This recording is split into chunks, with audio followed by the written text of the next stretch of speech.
Okay. Welcome, everyone, to the Nightmare Cabin. This is the first of an ongoing series. Me and my good friend Luke, who you may remember from the guesting on the Gully and Joe show. We've decided, we wanted to a long time. I've wanted to for a long time anyway, do all the Iron Maiden albums, but the nature of the metal show with Gully and Joe was to enable to do all of the albums. It was just, I couldn't see how we was ever going to do it. It took us like 2 years to do the first 8 Sabbath albums and the 8 or 7 Death albums. So I wanted to do a separate show where we just concentrated on one a week, boom, boom, boom, separately. So it's its own little thing. And me and Luke have known each other a long time. Luke's known me since I was a grasshopper. I don't think you quite got me into Maiden, but I just started to, and then you kind of just pushed me along. Yeah, I think I played that role in loads of people's lives. I was like the metal granddad to a lot of you.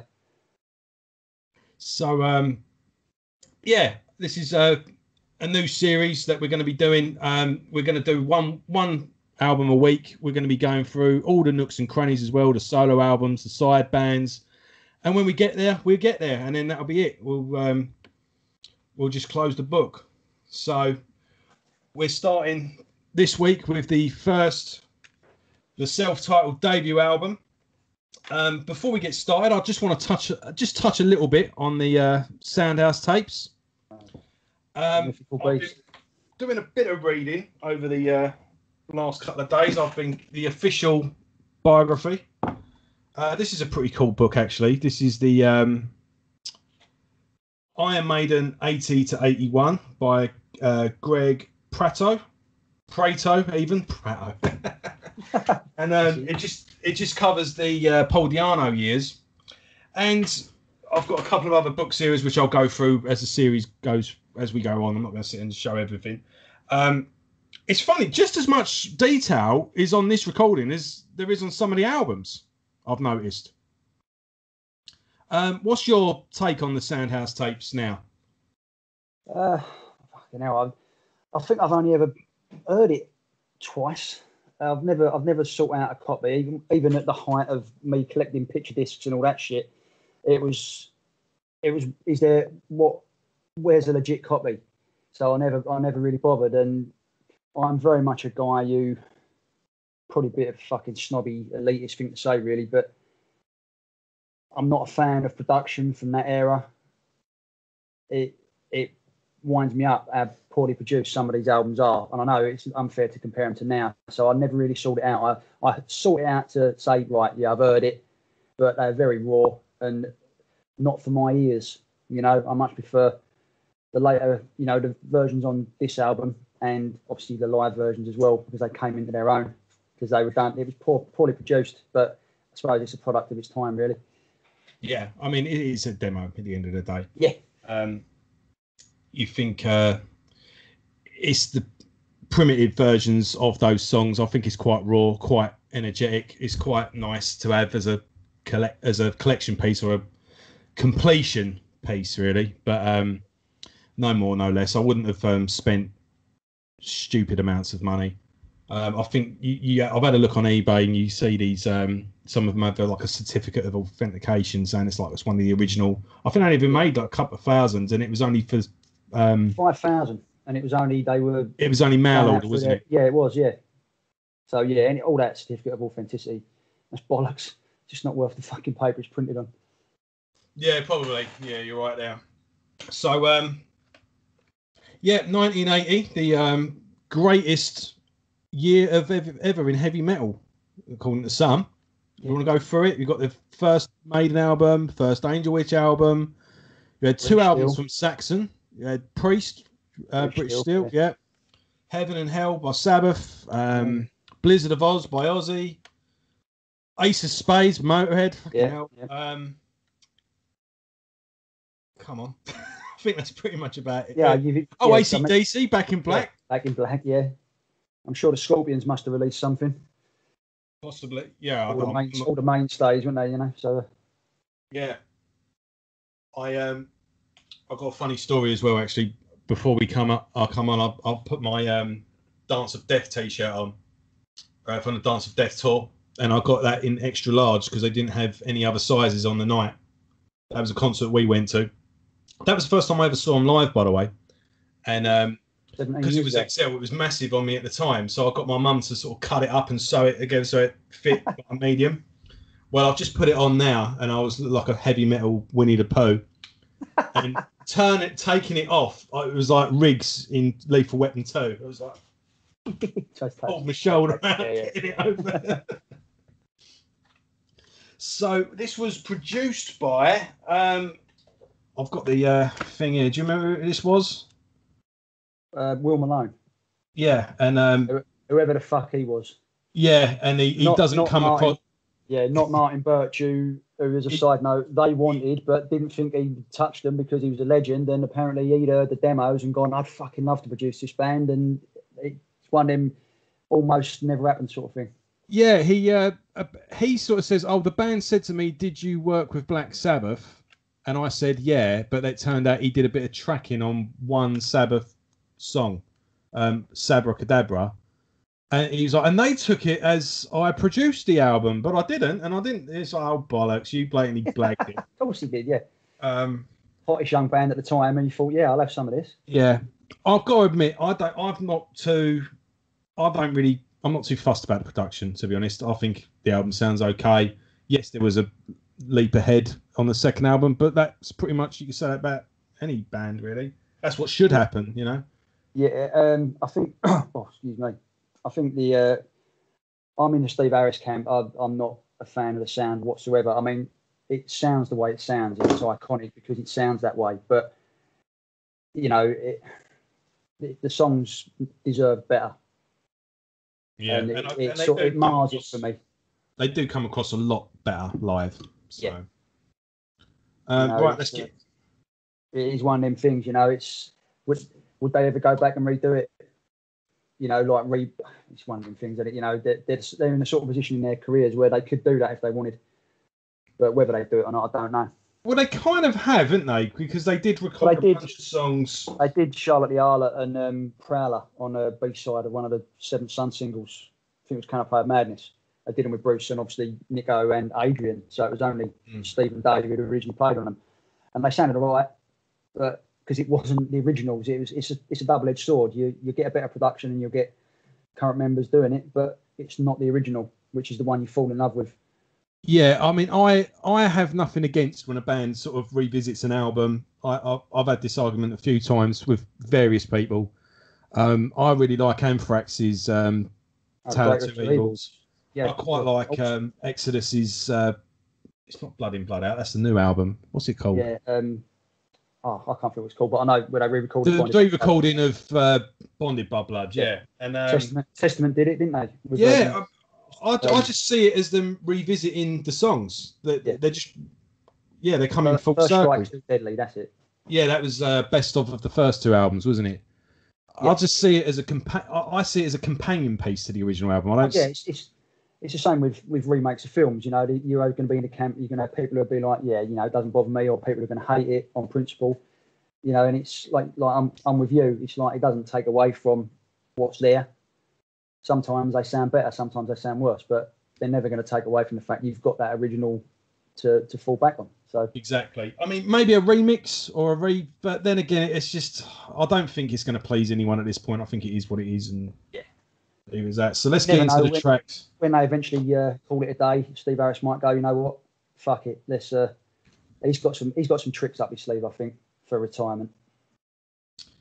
I remember when the early days DVD came out, and there was an article for it, and you know you have your big quote in the middle. Yeah. I've got enough material to do a DVD for each album. Like a documentary on the making of, and that would be my wet dream for Maiden. And he went, but that's taking the piss a bit, isn't it? I fucking do. And you could just hear Steve Harris going, "That's taking the piss a bit, isn't it?" Yeah. Could do, but I don't think I will. But, have you got your your relic, your original copy of the? I have. I don't know where it's going to show up because I've got the background on, but it is probably won't even fucking show up at all. Look at that, yeah, it's fucked. But it's basically it is the first pressing of the album. My dad bought it when it came out. That's actually one thing I forgot to mention. Actually, I forgot to talk about how you got. Tell us how you got into the band. I'll do that. Yeah, I mean that's a nice segue because this album is actually it's by Fame Recordings, distributed by EMI. So that shows how fucking old that is. And recently signed by Paul Diano when we met him at Cart and Horses. And but no, I mean me for Maiden, fucking hell. I mean I'm 41 and I've been into them since I was 3. Number of the Beast. Like one of my earliest memories is my dad playing the record and me on the settee with a pen as a microphone singing Run to the Hills. And I was 3 years old, and that's when he sort of taught me how to load up the old vinyl on a record player so I wouldn't scratch the fuck out of it. And that's when I fell in love with metal. But it was always Maiden, because even at 3 years old, looking at them album covers, mate, it was like, what is this? And it was awesome. I know it's what everyone's tale is getting into Maiden is they saw Eddie and fell in love. And I'm no different. You know, it was just a mind blower, especially when you're 3 years old. I mean, fucking hell. But no, good times, mate, and it was a good ideal way for me to go. It was just Maiden forever on there. You have you got the other albums as well? Or no? You've got that one. What happened to your Number of the Beast in it? Got up to Seventh Son on vinyl, all the original first pressings. And then after that, No Prayer and Fear of the Dark didn't happen because Dad died the same year Fear of the Dark came out. But that would have been on CD, wouldn't it? At that point. Yeah, I mean that was my first piece of music I ever bought was Fear of the Dark, and it was on CD. But I have got the ultra rare album version of Best of the Beast with a booklet and a list of all the gigs and all that. And that was the last vinyl I got from Maiden because I sort of fell out of love with collecting. Then it was just a case of I ain't got the room. Let's just go for MP3s. They take up less room, so people can swear at me for that if they want, but you know. Yeah, I mean, I've got the. I've got to go back there somewhere in the library, but I've got all these new editions here, but yeah, all the rest is at the back there, and I can't be bothered to get up. I'll get mine out when we come to that part of the catalogue, I think. But right, first off. I've got 2 copies here. I've got the original, well, not the original, but the first reissues, really, with the slightly revamped artwork with the eyes. Enhanced CD shit with it. Yeah, you got stuff. Booklets in this are really good, actually. Shitloads of photos, and you've got a bit of a sort of bullet point thing on the events. So, like release dates, a rundown of the tours. So they went on tour were the first live band since The Who to go on top of the Pops. 19-date tour supporting Judas Priest on the British Steel Tour. Did a headline tour, 51 dates. Then the album's released. Where is it as well? They do the Reading Festival, special guests to UFO, and then they do a European tour opening for Kiss. Now, I always thought that that was an American tour, but I'm wrong. That's the thing as well. I was just reading that book. I can't remember. I swear I read an article somewhere. I've just gone off on mine. Sorry. Let me get back to where I was. Yeah, so we've got this one, and I've got this now new, which came out last year. They did 4 albums every couple of months. You got the little action figure with one of them. That's the original back cover, which I much prefer. I think that's such a cool photo of the band. What's the other back cover then? Obviously, I haven't seen those. Just a photo. Oh, no. The live set. This one on back of the final. So. But this one's got the extra track, so I didn't know if you wanted to include, because this is 8 tracks, this is 9, and this is Sanctuary is the second song. Now, I thought the whole point of this was they did it with Killers. They added a track. They added Gang, Total Eclipse to Number of the Beast. And I thought the only reason those songs were cut was because they couldn't fit them on an LP. So this was a way of correcting that. Yeah. These songs are now part of the canon, of the album canon at least. But then these come out and it's back to normal. So, I don't know really how that weighs up. So I don't know if you wanted to include. I'm happy to. We can do Sanctuary. I mean, it's because I think there's a bit of a small debate. Basically, the flow of the album. I would think it though, because I heard this one first, because I worked my way back. But I think it flows better with Sanctuary. But we'll get into that. But yeah, just wanted to quickly add in. I could have sworn I saw an article, and I can't find it anywhere, but Angel Witch had a showcase gig for record labels. So again, I don't know where I've imagined this. I'm not saying it's totally accurate or totally true, but for some reason I had this in my head, that they had a showcase gig. The singer guitarist from Angel Witch, whose name escapes me, I'm afraid, Kevin something, had a few drinks to loosen up and sort of calm his nerves, had a few too many, ballsed up the gig a bit, played a bit loose, and the nerves got the better of him, and the show kind of fell on its arse a little bit. And all the record labels basically snapped up the support band instead, and that support band was Iron Maiden. Now, I just had a quick read through of that thing today, and no, they sold out the marquee, bought a backdrop especially for the show, so they made themselves look as professional and, you know, rather than just a club band. That was like, oh, this is a proper show that we're putting on, and they really went out with the fireworks and the lights and the eddies, and you know, they really went to town, knowing that the record labels were going to be there. Plus, selling it out was handy, and the record labels basically couldn't get in. they were stuck outside. I remember that story. But they finally did get in. It's like I could hardly see the fucking stage. They were halfway for the show anyway. Yeah, he said, and they went, well, this speaks for itself. We'll just take them on.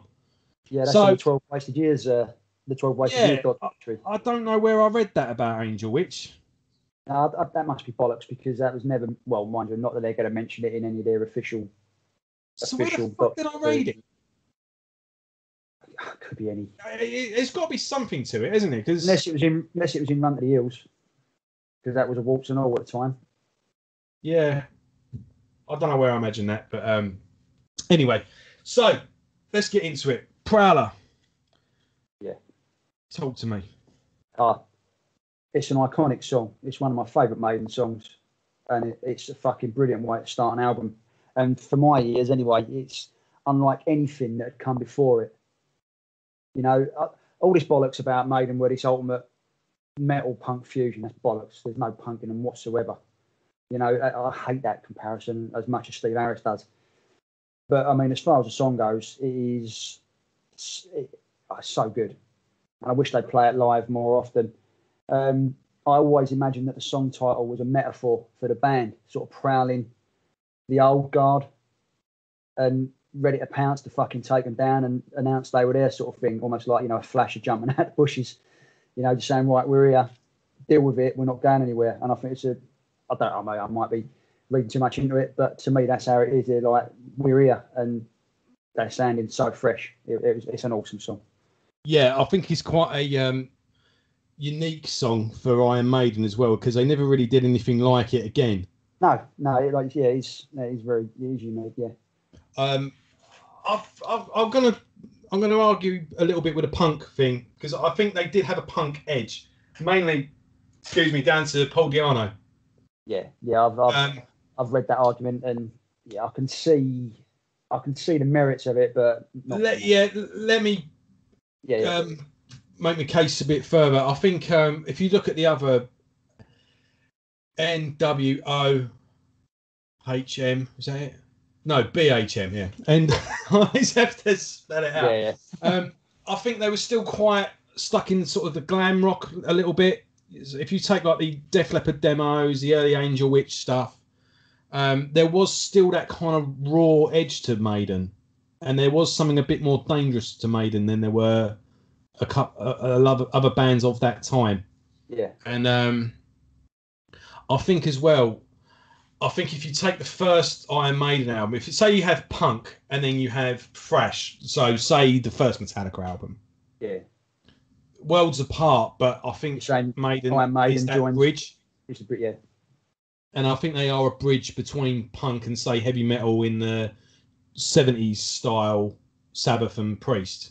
You know, so I think it's just that I think it's just referring to that raw edge rather than the snotty. Yeah, I mean, for me, Ace of Spades is more of a better comparison for the punk metal mold, because they played 100 miles an hour for that album. You know, fucking the three of them. It was balls to the wall. So I think that's more of a comparison for the punk metal mold than Maiden. I think Maiden were totally unique, and it's a case of when you're unique, no one knows how to label you. So they just they lumped him with anything. Yeah. For me. So, that opening thing, that and it was, it's just a classic rock song as well. Because again, Iron Maiden would talk about, you know, literature and books and history and like, these big epic story tales, and this was just like the first verse and chorus. Anyway, it's kind of just Saturday night, walking through the city, looking pretty, gonna find my way. You know, you're a young kid finding his way in the world, doesn't know who he is yet. He just wants to go out, you know, see the ladies flashing all the legs and lashing. He's turning up at the pub or a club, and the girls are done up. You know, you'd imagine the sort of leather skirt, fishnet stockings, leather jacket, heavy metal girl, you know. And then it's kind of switches to, see me prowling through the bushes. It's like, oh, I thought this was about like a rocker on a Saturday. That's it, yeah. But yeah, that brilliant breakdown. So you got like a quick verse and chorus, and that, and it just goes into that jam. Yeah. And there's so much. This is what's so good about this. They kind of get this thing that they went all prog later on, but they're just as progressive on this album as they are. I mean, Harris has loved Jethro Tull from the start, hasn't he? You know, ain't just all of a sudden discovered them since Kevin Shirley started producing them. It's always been there. Yeah, exactly. And there's mini songs within the songs as well, which again we'll cover as we go. Me personally, I mean, I'm moving on to Sanctuary. Again, I think this is where this feels like a punk song to me. It's just got I suppose it's got kind of like a status quo-y kind of head nodding. I imagine if you sort of slowed it down a bit and took it down to the riff to its basics, then it is. So you've contradicted yourself there, because you talk about punk, you talk about status quo. I've just the more I'm thinking about it. I don't know. Maybe it's the guitar tone. I don't know. I just feel a little bit of a punk. It's in the mix, you know. It's in the. There's a sprinkling of it in the of that certain spice in the cake. And I think that's probably why that Steve and Paul never were going to make good bedfellows for long, because it was Paul was trying to pull them one way, and obviously Steve was like, "No bollocks, I'm not having it."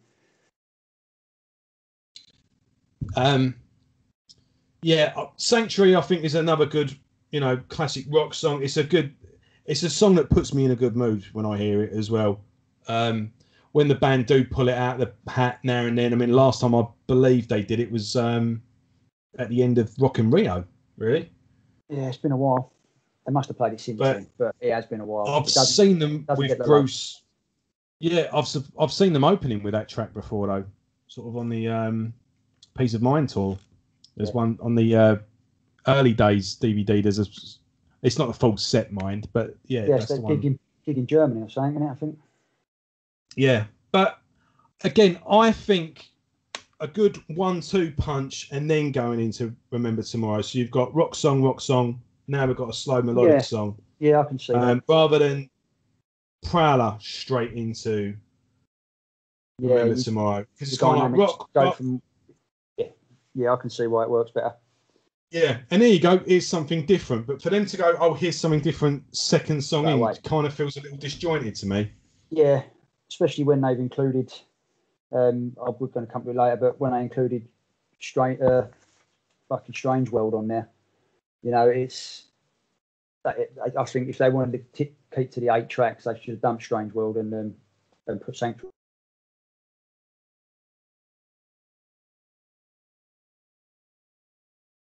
Songs, and I think it was one too many. Yeah, possibly. I mean, I wouldn't. I see what you mean, but I wouldn't myself. But yeah, I could see maybe keep Sanctuary. If one had to go, then yeah, possibly. And time has borne that out, because when's the last time they played Strange World? Never. Or No, when Bruce was in a fucking band, or whatever, you know, when Bruce was, when they were touring Italy, or whatever it was. Yeah, when we've skipped ahead, I think a little bit, but yeah, Strange World is the only song that Bruce Dickinson's never sung. There you go. It tells the story. Feel free in the comments to tell me when I'm wrong, but to my knowledge, Strange World's never been done with Bruce. Everything else on the album has been either played live or re-recorded at some point. But yeah, Remember Tomorrow. What are your thoughts? Oh, that's another one. Another fucking great song that, funnily enough, Maiden don't do the best version of it. For my ears, the best version is on when Di'Anno formed Killers, and they re-recorded it on their debut, Murder One. Yeah. And yeah, obviously much better production, which helps it immensely, because you need to hear those intricacies. But also what the guitarist did, whereas Murray and Stratton, they played a sort of a continuous picking and sort of following Steve Harris's bass line. The guitarist in Killers let the bass line carry the song totally, and just use effects and fade in and fade outs, and it sounds much better. If you want to check it out, do it. It's Killer's version of Tomorrow Night. For my ears, it is the definitive version of the song, even better than Maiden Play It Live. It's such a good version. It's my, if I listen to Remember Tomorrow, I go for that version. I don't go for Maiden's version ever. Yeah, but the song is great, and I used to cover it in the classic rock covers band I do, and it's so great to play live as well. It's a fucking awesome song. Yeah, it's something totally different. Again, sorry, Joe, but yeah, it's Steve Harris saying, right, we're not what came before. We are so totally different, because you know songs like that didn't exist in 1980. You know, Sabbath may have played around with stuff like that, but until Harris came along and merged his prog loving with his love of, you know, hard rock, UFO, and all that stuff like this was unheard of. Yeah, I mean, I think it's a beautiful song. I even remember the first time I heard it. The first time I heard that song was actually the video I had of live at the Rainbow Theatre, and even then, that first time I heard it, like saw it, even I remember thinking, "Wow, this is different." Like there's the great thing about Maiden, especially when you're getting into them, is just you're constantly surprised, going, "There's more to this band," and that's what it just hooks you. A greatest hits or something like that is a little taster, a little sweetener, but the more you go in, the more deeper you get. And I think the version on the Rainbow Theatre video is actually my favourite version of it, where the song kicks in with a bam bam bam bam bam bam bam bam da dan dan, and then Dennis gives it that scream with the guitar, that pow. Yeah. Paul Di'Anno screams along with that, and it just sounds fucking awesome. It's just got this. Rainbow had, I think that had Smith on it. Video. It had what? Sorry. I think it had Adrian Smith on it. Stratton went on that. Yeah, I'm talking about the studio song. Yeah, cool. Yeah. That's right though. Yeah. That's the thing as well. I thought that was recorded with them supporting Priest as well, because they supported Priest before just before the first album came out. Yeah, it was obviously after, because that's when that little mini feud they had kicked off, wasn't it? When someone said that we're going to blow the bollocks off Priest, and KK Downing got the ump about it. He still talks about it now, along with fucking other shit that happened 40 years ago. Yeah. What? No, we're not going to be nowhere near as good as them. You know, it's like what the fuck? Of course they're going to say that. You know, exactly. Of course they are. I remember I was watching do you remember the Joe Wiley show? Digressing again, but Lemmy was on that once, and there was a guy from a band called Embrace. Did you remember them? Indie band. And she sort of went, you got in hot water recently because you said you were better than Oasis. And he went, well, yeah. I got asked in an interview, do you think you're better than Oasis? And I said, well, they do what they do and we do what we do. I think we offer something different, and you know. And then Lemmy just chipped in and went, what was he meant to say? No. Well, Lemmy being Lemmy, yeah, you know. Yeah, and I mean, you got to have belief in your own shit, otherwise, what's the point? Yeah, no, we're nowhere near as good as them. Yeah, buy their album instead. Fuck it. That's it, isn't it?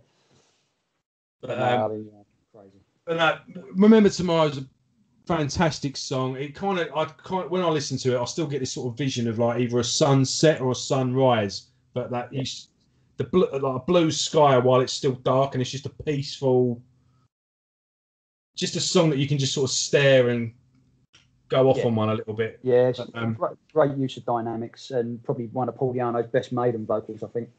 Absolutely, yeah, totally agree. So moving on to Running Free.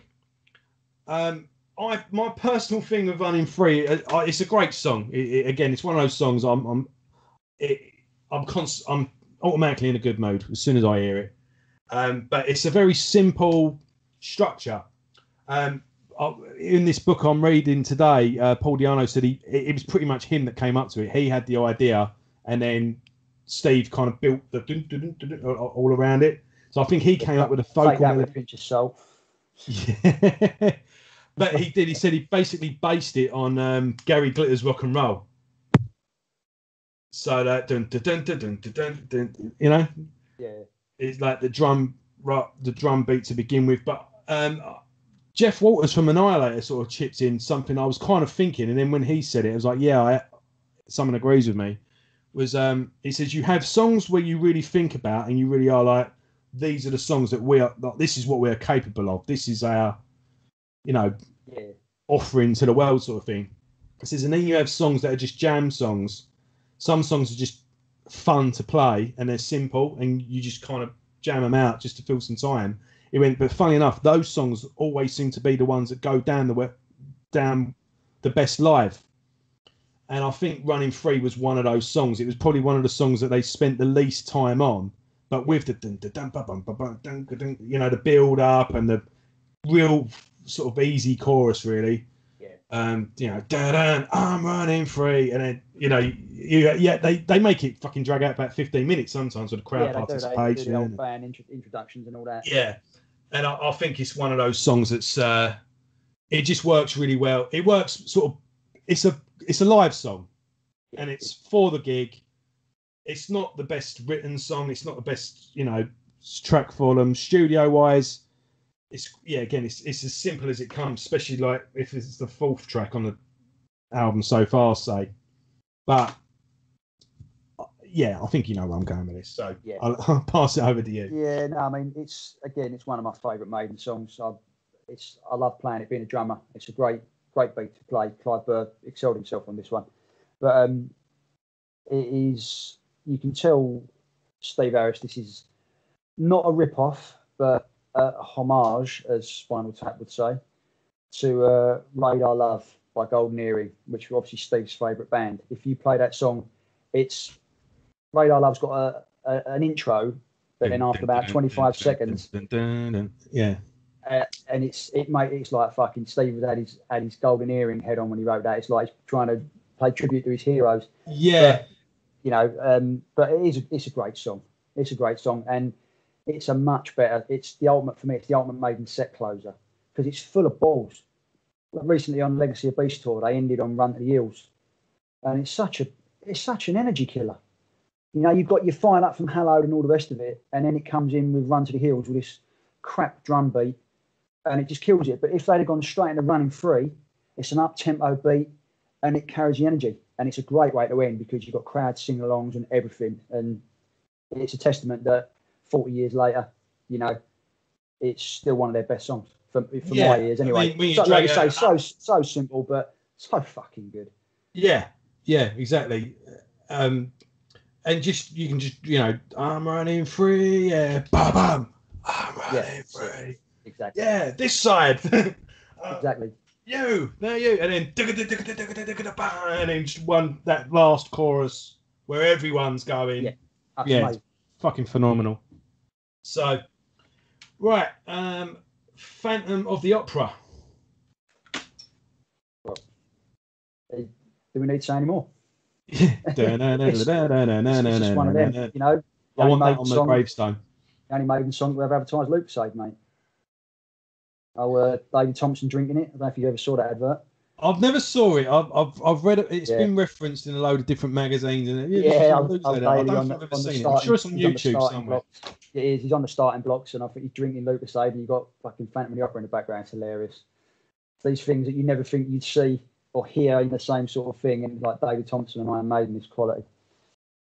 But I suppose it's a testament to that song as well, that it sounds so different that someone thought, fucking hell, I want this. It's people are going to, when they hear this, they're going to go, what is this? And make them pay attention. Maybe because there's nothing like it before. And it's the first of the first entry into the Steve Harris 7-minute club. That was his favourite. He always used to write these 7-minute songs for some reason. It was weird, but you know, it's classic. Much like most of the album, to be fair. Yeah, I think this is one of the, you know, I think this is one of the hints of what is to come. Yeah, I think we're a long way from what Maiden would become, but this is one of the songs that sort of hints of where the band are going. It's one of the there isn't a bad note on this album as far as I'm concerned. So, but yeah, again, you've got what I mentioned earlier. You've got the mini songs within the song. There's so many changes on this. Yeah, all the parts and all that. Yeah, it is. Yeah. You know. And I'm quite sure that, I mean, I'm not the biggest Sabbath fan, as you know, but I'm quite sure that Sabbath did 7-8 minute songs long before Maiden did. But did they have the fucking changes and the mix of different things that Maiden were put into 7 minutes? Do you know what? Funny enough, we've just done the original Sabbath anyway, the first 8 albums on the Gully and Joe show, and you'll be surprised how short those albums are. Like those episodes, we just flew through them. Yeah. Like there's interludes on there as well. It's like fucking hell, there's only like 5 songs on this. You know, like the one thing with Zeppelin, they never did a double album, never did a concept album. They were quite straight down the line, actually. You didn't get a lot of Sabbath. Yeah, they never. The last 2 albums with Ozzy, anyway, Technical Ecstasy and Never Say Die got a bit weird. But apart from that, no, they didn't really do the. They never really did the overblown thing. It was just they just knocked it out, and that was that. But that's the love of Jethro Tull, isn't it, I suppose? Yeah, did you know Tony Iommi left Sabbath and joined Jethro Tull for a bit? I'm sure I read that somewhere recently as well. They were basically an amateur band, and Jethro Tull picked him up, and obviously, shall I go where the money is, sort of thing. I think I read this on. He was in them for about 6 weeks or something. The Great Rock and Roll Circus, is it? Do you remember the Rolling Stones sort of concert stroke film? He was on that with Jethro Tull, but yeah, he just didn't really like the fact that he was just like a employee, really. So he went, no, I'm going to do my own thing, and went back to Sabbath. He formed them a few weeks later.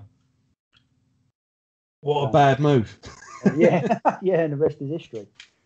So next up, one of my favourite instrumentals of all time, Transylvania. It fits perfectly with Phantom of the Opera as well. Paul Di'Anno's favourite song because it gives him a chance to have a fag. That was his input in one of these. I miss the instrumental. I think it's something it's great to put in the middle of an album. I think it's a great thing to see live as well. Yes, they can be self-indulgent. Yes, they can be boring. But when done right, I think it's the mark of a good band. And I wish more bands did them, really. Yeah, I mean, it was only really Maiden and Metallica that... I mean, Metallica speak for themselves. And I don't, you know, people who think they're self-indulgent is bollocks, because if you've got... I mean, it works better for Metallica because you haven't got a spare member. Whereas, like you just said, Paul Di'Anno got a chance to have a fag or have a shit or whatever. But in a 4-piece with Metallica where James can play guitar, they work so well because all the 4 members are still on stage and occupied. Yeah. That's one of the criticisms about later day Maiden when they do longer songs, because Dickinson will fuck off. You know, you can't blame him. He's probably going to rest his voice or have a drink or whatever, or have a piss, but it keeps those instrumentals do tend to keep all the musician members of the band occupied. Yeah. I think Sepultura did a good one on Schizophrenia. There's an instrumental on that's pretty good. Can't remember what it's called though. Never mind. But yeah. For me, they don't exist before Beneath the Remains, I'm afraid. So. I won't be seeing them again unless they do Morbid. I always get Morbid Visions and Morbid Tales mixed up. It's Morbid Visions, isn't it? Yeah. Morbid Tales is Celtic Frost. Yeah, Morbid Visions. As a side note, when I first heard Sepultura, I heard Slave New World, and I was like, fucking hell, this is awesome. And I went out and bought their back catalogue, and I thought, right, I'll start at the beginning. And of course, Morbid Visions is the first thing you hear, and it was like, what the fuck is this? It was, it almost ruined me. You look in the Inlay Carnival, got the black metal makeup on. Oh yeah, fucking hell. But fair play to them. Two things I just want to say actually before I forget. I think everyone does great on this album, but I think Dennis Stratton's input, I think, is actually understated. Of course, getting Adrian Smith in the band was, well, of course, it was a good move. It obviously worked out. But I do think he contributed. He was the right man for this album. Yeah, he contributed to the dynamics of it, I think, because there's a quote from Rod Small. He added a lot of harmony, a lot of melody. They were a 4-piece, remember, on the Soundhouse tapes. Yeah, it was, yeah. That's another reason why it don't sound, it sounds a bit spacey in places. I think there's a quote from Rod Smallwood where he said that, that's why they got rid of Dennis, because Dennis was into Queen and didn't want to go, down that road. But it showed, like you say, he adds that to this album, those dynamics and those harmonies and those lighter moments. They really do stand out. And like Steve Harris says on DVD, he goes like, he's a lovely bloke. This time it was musical differences. He did genuinely want to go in a different direction, and he's gone on to do well as well. He's done a bunch of other bands. I think he's in is it Praying Mantis or Tigers of Pantang? He may have done both. Probably. He's a bit of they're all inbred, aren't they? It's a bit of a hired gun, yeah. And he did do a tour actually, Dennis Stratton, the Maiden years, where he did the first album in full, and I did want to go to that actually and get him to sign. I never got round to it, obviously, but and also, just going to put it out there, you might argue with me, but strictly from a bass playing point of view, I think this is Steve Harris's. Is it the? I think I'll be diplomatic and say one of his best performances, because his bass is he's all over that fretboard, and I think Alex Webster from Cannibal Corpse would have a very good time in another dimension where they do decide to re-record this album and Steve Harris breaks his arm and Alex Webster gets hired to do it. He would have a fantastic time recording the bass. Yeah. I know there's a reason that Harris is at the top of the best bass player polls year in and year out. Yeah. He ain't just the fact he's a great songwriter. He's the fucking, for me, he's up there with Cliff Burton, as one of the finest ever purveyors of the instrument. Because he plays it. He's got such a unique style. He's practically lead bass. I mean, they had 3 guitars long before 3 guitars on Brave New World. Because the bass was like Burton was in Metallica. It's another instrument, and it ain't just in the background beefing up the root notes. They're fucking playing riffs of their own, and the guitars are playing root notes around the bass playing sometimes. And he's one of the purveyors of that style. He's a fantastic player, and yeah, I agree. Some of the performances on this album are phenomenal. Right, so we're on to Strange World now.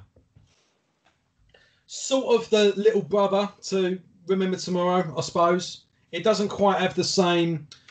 Remember Tomorrow kind of builds up and then kind of has this break, the old bam, bam, bam, bam, bam, and then it comes into its little dun, dun, dun, dun, dun, dun, dun, dun, dun, dun, later on, and it all kind of builds up and goes into a thing. But Strange World does kind of just float along, doesn't it? I still like it. I still think it's a fantastic song, but just matching the two up and. It does. It does kind of just float, doesn't it? Rather than I mean, I alluded to it earlier. Like you just said, like with Remember Tomorrow, and if there was anything that needed to go, if we had to have, obviously, we've got the 9 tracks. If you only need to have 8, this would have gone for me because it's it's filler, but it's well played filler. You can't argue the musicianship on it, and it's like you say, there's some beautiful music on there. Fantastic leads. Yeah. Yeah. Yes. Like worthy of Thin Lizzy. Yeah, and it's just a case of I mean, it was actually dropped from the Soundhouse tapes because they didn't like the way it came out recorded. Yes, that's right. Was well done for pointing that out. I forgot it. Did it ever resurface though? Possibly on one of the other, official certificate of authenticity versions. But I don't know whether the official recording's ever seen the light of day. Really, it must be. If Harris didn't like it, then I don't know. It might be some. I've got a bit of a treasure trove back here, so I'll have to have a look for it. But I didn't realise that until I read it earlier this week. So pretty good. Funnily enough, a few years ago, Paul Di'Anno did the whole tour with playing the album in full. Yeah. So that must have been the first time that track was played live since he was in the band. So moving on, Charlotte the Harlot. Yeah. Again, it's a good time rocker. As soon as I hear that, that opening riff, again, I'm just in a good mood. Yeah, it's a rare Dave Murray soul composition. He wrote it himself. He tries to get a song on each album, but it's always in conjunction with Harris or Smith or Dickinson. He's never gone balls out on his own, but this was Murray, Bosch, and it's a great song. It's our first introduction to Charlotte, who would appear twice in two more songs, A Little Story, and it's as catchy as the crabs you probably would have caught off of her if you'd ever paid her a visit. I'll have to. I'll come to this when I'll have to have a look into it, and I'll go into it again. But I think she's mentioned in another song as well. But it's 22 Acacia Avenue is then From Here to Eternity. I forgot From Here to Eternity. Hooks in You before that. Right, that's it. Yeah. Now, I think Hooks in You is definitely Charlotte, but From Here to Eternity, it's debatable. Yeah, it just says the Beast and Charlotte, they were two of a kind, didn't it? Yeah. It might be talking about the bike. And she's basically on the back of his bike and they go away together, and it's kind of like, that's sort of like a happy ending for Charlotte. Yeah, potentially. Yeah, I've forgotten about that. She finally finds love, bless her. Yeah, after giving everyone STDs and having hooks put in her. She's the hooker with a heart of gold, mate. Because yeah. it's quite funny because it's kind of like obviously it's a fun rock and roll song about a prostitute, and it's a bit of a piss take. There's also a moral message going on. Yeah, but then it kind of breaks down into this sort of heartbreaking. Yeah. Like he falls in love with her a little bit, but she kind of, he kind of falls for her a little bit, and then she kind of goes, right, out next, and he's kind of left there like a bit gutted. I think there is a bit of an understatement. I do think men are the more romantic of the sexes. I do think we fall a bit quicker than we like to admit as well. So you're opening yourself up some grief in the comments, boy. But look, I think Paul had his heart broken at some point. Is all. Oh yeah, big time. There's a couple of songs I think you could point that out in. But yeah, another great song. I mean, it's kind of known. Again, I'm talking about the lyrics, but they're talking about the music as well. It's kind of known as this sort of straight ahead rocker, but no, there's this big sort of ballady. Yeah, mellow interlude section in there. Yeah, it's like I say again, Maiden pulling out all the stops, just announcing that they're here and they're taking no prisoners for me. They are like nothing that came before. I've said it before. I'll say it again. They are unique. They are unique. Yeah, absolutely. Right, so we're reaching the end. The Iron Maiden. I remember a Kerrang article where there was like down the side of the pages, it had different celebrities. So Dave Ellison, name your favourite songs. So it's got Jamie Jasper from Hatebreed. The who's who of all metal. Scott Ian? What's your favourite Iron Maiden song? And when it came to Kerry King, it was Iron Maiden. And I thought that's a really good choice for a favourite song because Kerry King is never going to be disappointed when he goes to see him live. That's it, yeah. That's it. It's always played, isn't it? And I do think that opening riff, I do think that is a prototype Slayer riff. I'll put that out there. Yeah, no, Prototype thrash, really. It is, because it's fast. It's actually I've got a gripe with the studio version of this. I don't like the way Clive plays it. I prefer the way Nico plays it, because Clive plays it, he starts off doing the, but then when the chorus kicks in, he changes and starts doing 16ths, and it goes to a sort of a semi-normal beat. Whereas live, Nico will carry on doing it double time all the way through, and it helps the flow of the song. It's just balls to the wall all the way through. It is a lot faster live. Of course, there's countless live versions of it. You could bloody sit there comparing them all day. But there's a part as well. I'm just trying to yeah. So that final breakdown, Steve's bass,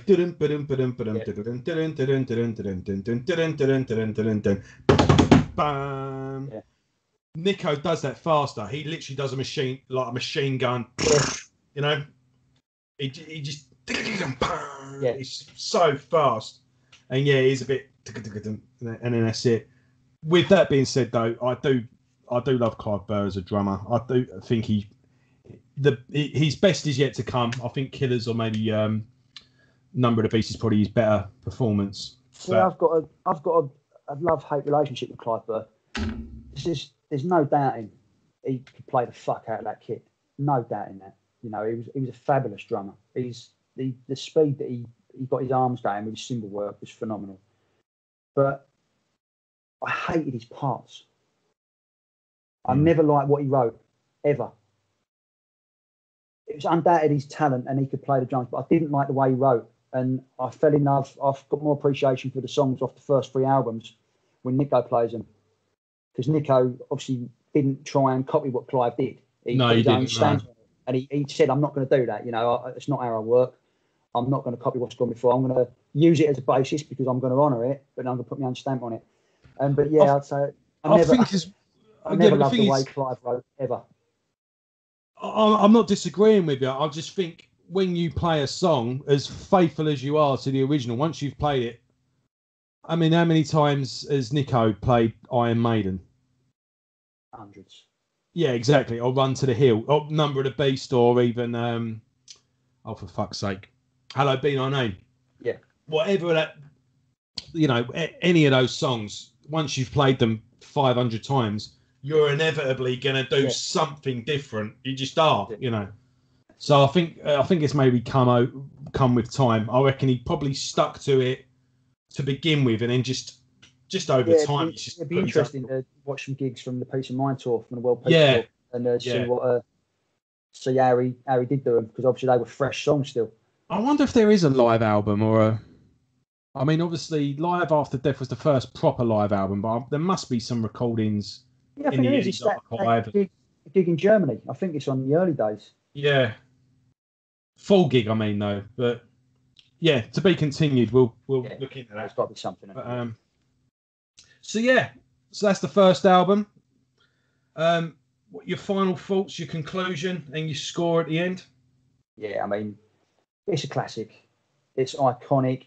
Without that, metal ain't fucking metal. I don't give a shit what anyone says. You can argue that Metallica are a greater band than Maiden and all the rest of it, but without Maiden, metal is not what it is now. Sabbath made it. They invented the genre, but they were old and tired by the time Maiden come around. And Maiden just took the ball and they run with it, and they've never dropped it for me. Even people can go, oh, fucking Blaze Bailey, all that shit, but we'll get to that. But they've been going strong for 40 years, and they've been driven by one man, and that's Steve Harris. He's the guy's unbelievable, and he will go down as one of the all-time greatest musicians for not playing ability. He's a great musician, but he'll go down as he should go down as one of the all-time greatest driving forces. All these fucking bands, different genres and all the rest of it. How many of them have had 40 years solid success, selling out arenas? And even at their low point, they were still, fairly on top. I mean, when they were playing Brixton Academy, that was still one of the biggest venues that a metal band would play. But that was only over here. You got to South America. They're still doing 20,000 seaters. Yeah. 40 years constant. I mean, the Stones, they've been around that time, but they have peaks and troughs. They'll do an album and they'll tour it for perhaps a year, then they'll fucking disappear because they need to recharge. Stones split up for a few years as well. A lot of people forget that. Same with Sabbath. They've had these different lineup. I mean, not saying Maiden haven't had lineup changes, but they have these peaks and troughs where they disappear because they're no longer relevant or they no longer got the drive. But Maiden have been there, and they're going to go for another 10 years. They'll go till Nico dies, I think, because they're all still. Whenever you hear them, they're all got the fire. And it's Steve Harris, mate. He's infectious with his desire to keep going. Long may it rain. Yeah. I don't really want to contemplate it, to be honest, and I'd rather.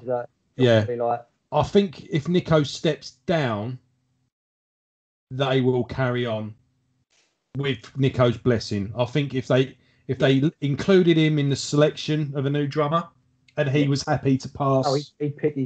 Then I think that would be they'd carry on for a few years then. But yeah, if the worst happens, then maybe they would probably go nah. But yeah, that's not something I wouldn't even want to. Yeah. Contemplate. So yeah, anyway, I got off the point. Obviously, it's fucking, it's you can do it with Maiden, you just disappear down the rabbit hole. But it's an iconic album, and like I say, production wise, it's a bit of a shit, but it sounds like it sounds. Would I like it to be reproduced? Yeah, but I'd probably hate it, probably just to spite myself because it doesn't sound like the Maiden album. But for me, it's an 8 or a 9. Strange World aside, that stops it from being a 10 for me, but it's an 8 or a 9, and it's an all-time classic. To me, it's a 10. They pretty much do a winning streak. They come straight out the gate. A few bits fall off due to the velocity of the speed, but they just replace the part and carry on. I mean, what would we have? Like a 4-album run where it's not the same album, same lineup. Same lineup. Yeah, it wasn't the same lineup until Powerslave. It wasn't until Powerslave that they recorded with the same lineup twice, wasn't it? But this has got all the energy, all the fucking balls, all the urgency, the hunger, and the naivety. Really, that youthful, ballsy, don't give a fuckness that you want from a debut album. The debut album is a band coming out, and when I say like throwing shit at the wall and seeing what sticks, it's not quite that, but they're throwing everything out there because this is their only chance in their heads. Yeah. This could be it. It's the bird jumping out the nest. I'm either going to fly or I'm going to fall. Yeah. So I'm going to give it everything I've got. And they do, literally. We've got fast, punky songs, we've got complicated metal songs, we've got this song, we've got like a slow epic song, we've got a proggy song. They literally just throw everything at you. Just this is what we're capable of. We have got something to say. Yeah. And there's a certain thing on a really good debut album that you can feel that. And I think Kill 'Em All's one of them. Yeah. I think the first Angel Witch album actually has that. Well, I could go on really because but there's a certain, and I think as well, it's really good to examine a debut album of a band that did go on to do great things. I mean, if you ever sit down and just listen to Queen's first album, like that first album, so fuck what comes later, just blank it out of your mind, just go, this is these like 8 songs that this band came up with then. It's great to just sort of zoom in on it and wow, that's a hint of that, So yeah, I mean, this album's really dear to my heart. Again, it's the Eddie on the front cover, but it's also the background of the houses because there's those streets of London. Yeah. It reminds me of Grays, where we're from. To viewers that don't know otherwise, but it is just those English streets, isn't it? It's that dark Friday night, raining. You're going to go to a pissy, sticky floor venue and watch a metal band. It just conjures all that up for me. And again, I kind of think of this era as a separate band. I see this as a band that's split up in a way because it kind of is. Yeah, yeah. Two original members now. Albums, you've got the 2 albums, and I'm not saying this was a better era, but there is a lot of stuff that the band moved on and left behind. So there's this nice little capsule in this certain time of the band, which is something that I'm looking forward to examining further on the next episode, but then moving on to further episodes. So yeah, I think that concludes the first episode. And yeah, I think it's safe to say me and Luke, Iron Maiden are the greatest band ever. So I'm looking forward to this series. Yeah, it's going to be awesome. And we're going to be working on, I'm going to try and sort out sort of different audio settings, different visual settings, and play with it until we find our feet. So bear with us for the first 2 or 3 until we find our groove. But thanks for watching, everyone. And we'll see you next week for Killers. Peace out. Metal forever. Take care, everyone. Thanks very much. Laters.